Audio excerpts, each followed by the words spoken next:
Es una persona nefasta. Te puedo decir perverso porque mis hijos no han tenido para comer. Ruin. Todos hablan de la misma persona. Como la persona más desagradable que vi en mi vida.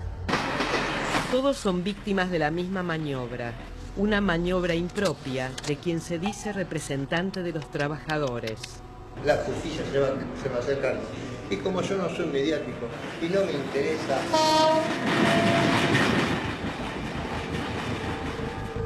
Vamos a hablar de empleados fantasma que no sabían que habían sido contratados. Vamos a hablar de empleados extorsionados que debían dejar parte de su sueldo. Vamos a hablar de empleados ñoquis a los que nadie conoce. Vamos a hablar de la empresa Ferrobaires, pero en especial vamos a hablar del uso que de ella hacen un hombre y su gente.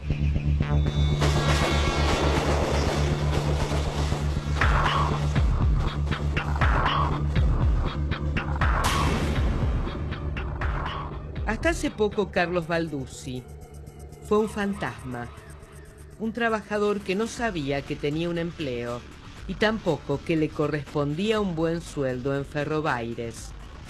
Durante 4 años, alguien cobró por él 7.000 pesos mensuales y además le impidió recibir el beneficio de la obra social. ¿Cómo iba a usarla si ni siquiera sabía que la tenía?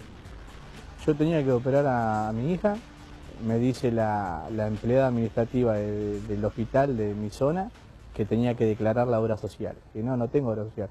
Trabajo en negro por mi cuenta y no tengo obra social, se está equivocando. No, usted tiene IOMA. Vaya a IOMA y traiga como corresponde la autorización y todo para poder el turno.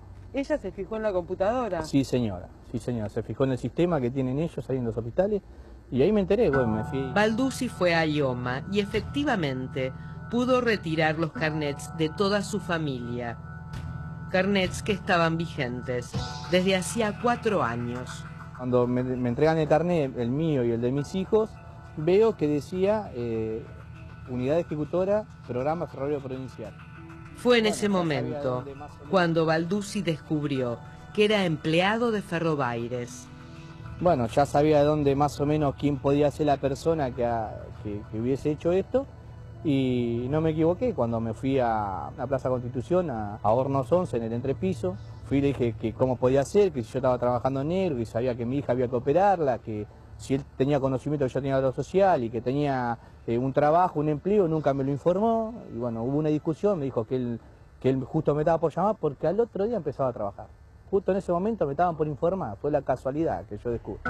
Se trata de Martínez. Humberto Rolando Martí. De la Unión Ferroviaria. Exactamente, ahí tengo la tarjeta para mostrar. ¿Quién es Humberto Martínez? Es el secretario general adjunto de la zona sur de la poderosa Unión Ferroviaria. Ahora, ¿cómo hizo para concretar la maniobra?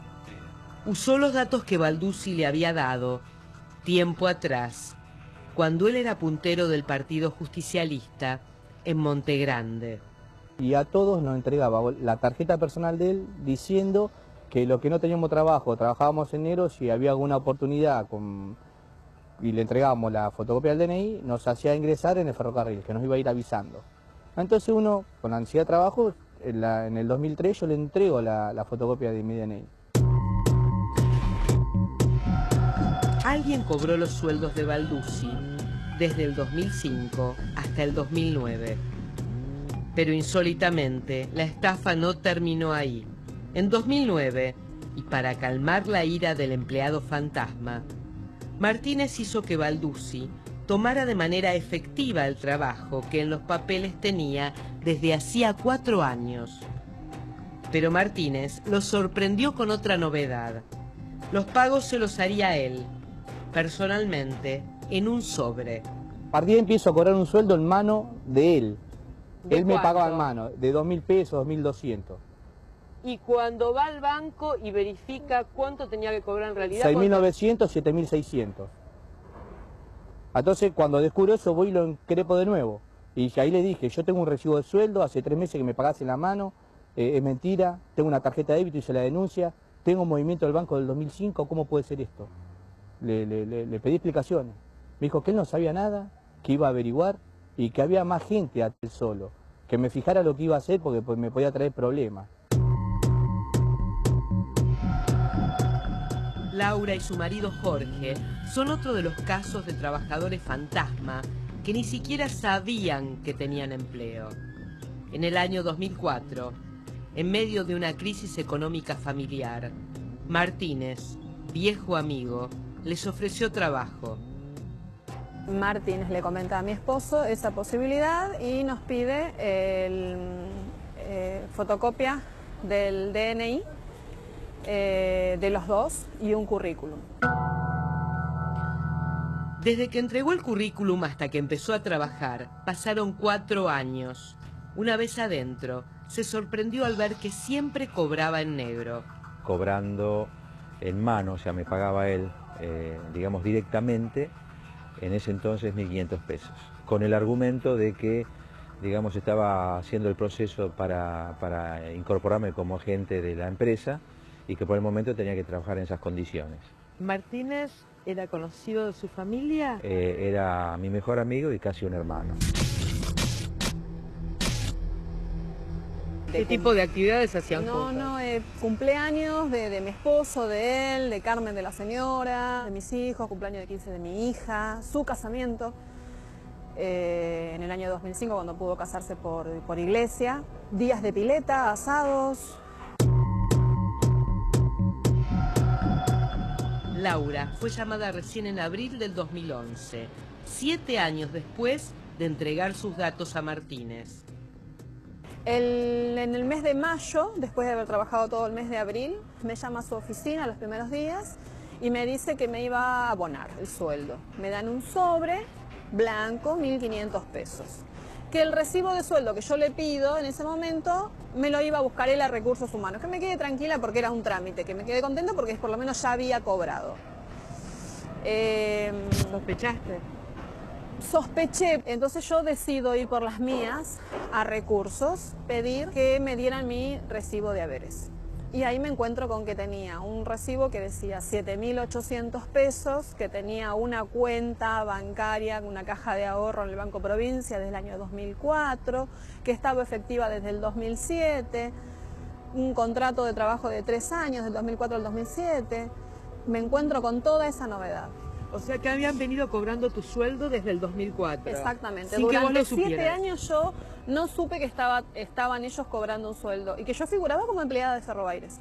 Él estaba cobrando tu sueldo y además el de tu Y el marido. de mi esposo.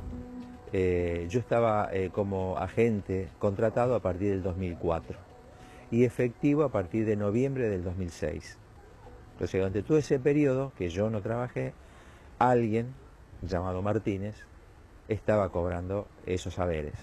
O sea que Martínez cobró su sueldo desde el 2004 hasta el 2009 en que usted efectivamente empezó a trabajar. Exactamente, correcto. ¿Y también había diferencia entre lo que usted efectivamente cobraba en mano y lo que figuraba que tenía que cobrar? Correcto.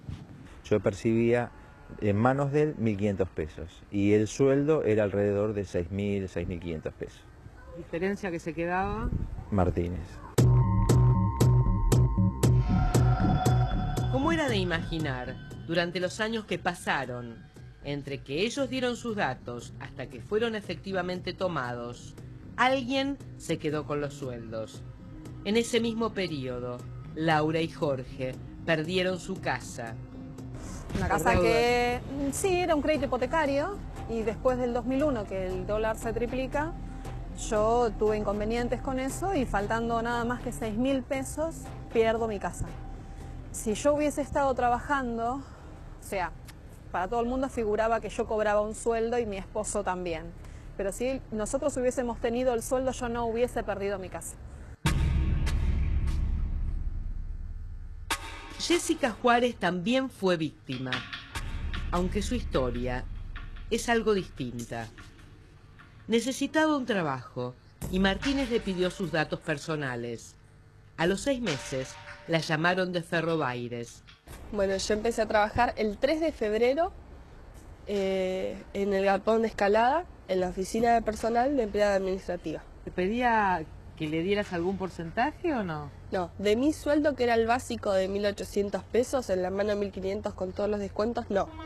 Lo que sí hacían era hacerme cobrar viáticos o horas extras, y de eso sí, yo se lo tenía que dar, como cobraba yo con tarjeta en el banco, tenía que ir y llevarle a la oficina de él, que está en el entrepiso en Hornos 11, el resto del dinero. Jessica, ¿en algún momento Martínez te explicaba por qué hacías figurar viáticos o horas extras y se los tenías que dar a él? No, él lo que me decía era que esa plata era para la ayuda que daban ellos en Unión Ferroviaria. En apenas un año y medio, la situación de Jessica dio un vuelco. Sí, el 22 de junio del 2010 me llegó un telegrama a mi casa de despido. El telegrama lo tengo acá. ¿Cómo fue tu vida laboral después de eso? No conseguí nada formal. Trabajé en un boliche, trabajé en una tienda y ahora en este momento estoy haciendo pan casero en mi casa y lo vendo en la calle.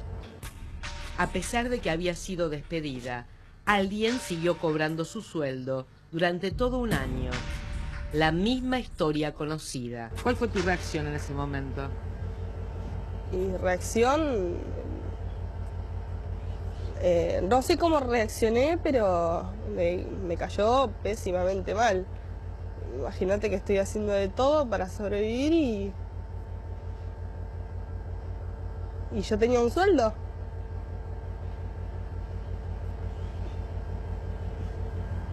¿Quién consideras que es responsable de esto? Por experiencia y cosas que he visto cuando estaba trabajando en la empresa y por cómo se manejan, estoy segura que el señor Humberto Martínez. ¿Cómo lo calificarías a Martínez? ¿Cómo lo describirías? Como la persona más desagradable que vi en mi vida.